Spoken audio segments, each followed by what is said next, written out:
up guys, it's Variety or Jack or Drama, and today I'm going to be doing a little bit different than what I usually do.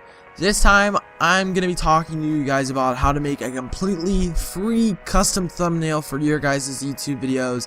The program that I use to make all of my snazzy YouTube thumbnails. The program that all of you should use if you don't want to bust a ton of money off of Photoshop right off the bat.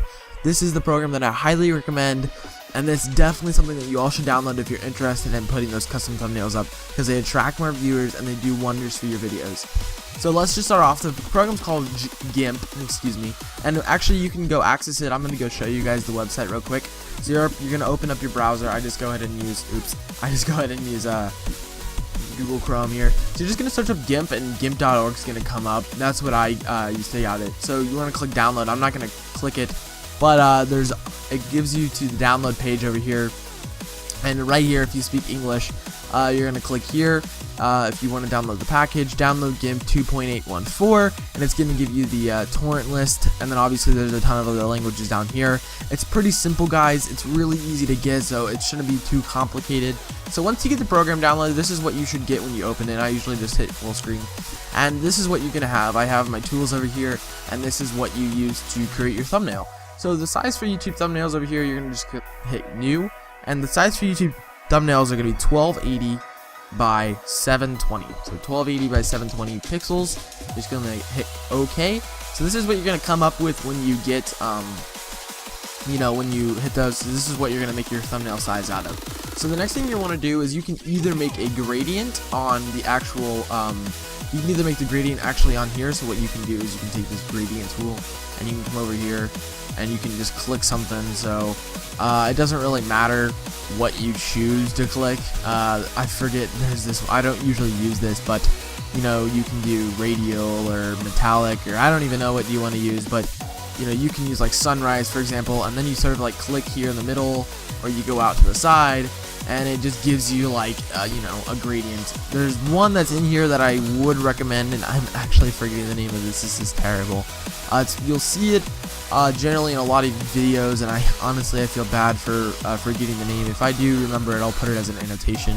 But that's one way you can make a thumbnail. However, the way I usually make my thumbnails, and I already have these downloaded, but I just search up Starburst gradient, and this is just what you're going to search up on actually Google Images or whatever you use, and you're just going to go to images over here, and this is what I usually use to find my pictures. So you can use this one, or you can use this is the one I usually use. So there it is. A lot of people use that in their videos. There's a ton of them on here. Even if they are smaller than what you use, usually if they're not too pixelated, you can use them as your backgrounds. So pick one out, pick one that you like, etc., etc. So once you get that, you're going to come over here. You're going to download that to the desktop, and you're going to click open as layers, and you're going to come over here. Mine's already been recently used. Here it is, but you're going to click like desktop if you don't have yours, and you're just going to find it. So mine's right here. So you're just going to click open, and it's not going to be the size, at least this one wasn't the size. So what you're going to do is you're going to come right over here to the scale tool. You're going to click that, you're going to click your picture, and you're just going to make it the size. So you can either drag it over here, 1280 by 720. I usually just use these because I feel like it's a little bit easier for me. I don't really have to pay attention to like what I'm doing at the same time. So just click 1280 by 720. Hopefully this doesn't take me too long. And so once you get that done, you're gonna have this nice picture, and then you're just gonna click this move tool right, basically kind of like diagonally to the right of it, move tool. So you're just gonna click that. Just gonna kind of line that up with the background image, and there you go. Now you have your base background for that.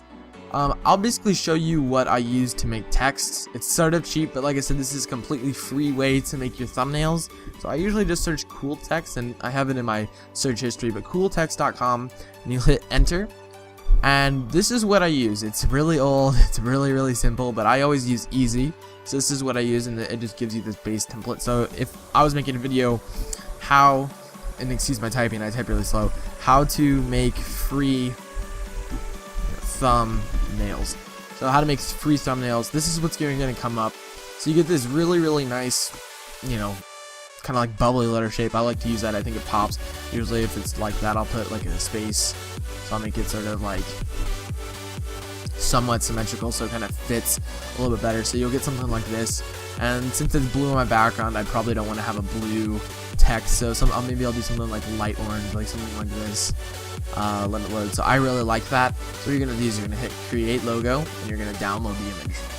And so once you get this, what I usually do is I just take this download and I just throw it on my desktop, and then I go back to my Gimp and I hit file, once again open as layers, remember, and then you're just gonna find that that title of the image. So there it is right there for me. So you're just gonna click open, and the same thing applies if you want to scale it, you can do that. If you want to move it, you can do that, or excuse me, I'm just gonna move the background. If that does happen to you, because that happened to me when I first started making, what you want to do is you want to move the active layer, so that's the thing that's highlighted, and that's going to allow you to actually move that.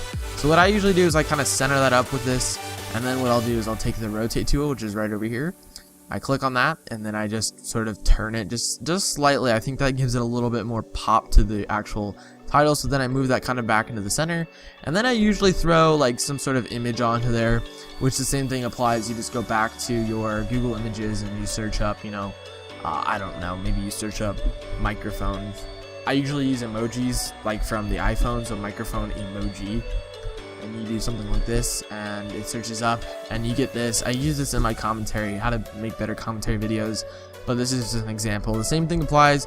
You're gonna go here, you're just gonna click right click save image as, and then it's gonna save your desktop, and then you go back to Gimp and you click open as layers. So once you have your thumbnail created, what you're gonna want to do is you're not gonna want to save as, because that's the mistake I made the first time. You're going to want to hit export as, and I would usually just save it as, like, you know, I'm just gonna save it as tutorial tutorial thumbnail, and I'll just hit desktop because that's where I usually save all of them. And then right down here, this is the big issue, you want to save it as a PNG or a JPEG, but I feel like PNG gives the best quality for your thumbnails, and I think it looks the best. So I usually do .png, so that's what I usually always save mine as. And once you're done, you're just gonna click export. It's gonna ask you this. I don't really usually mess around with any of this because I have no issues with that, so I just leave it as that, and you hit export. It's gonna export your file. And then once you're done, guys, you can just minimize this, and then oops, you're gonna minimize that, and it should be right on your desktop or wherever you saved it. And actually, you can just sort of hit no discard changes because you already have the image exported as. So you're just gonna discard changes, and then it's gonna leave you this sort of blank screen again. And if you're done, you're just gonna hit X. Everything logs out, and then you have this wonderful, you know, new thumbnail that you can use in your videos. So that's how you guys can make a absolutely free thumbnail for your videos. If you did enjoy the video and it did help you out, please leave a like and subscribe because it really does help me out. And I'll be signing out, guys. Peace.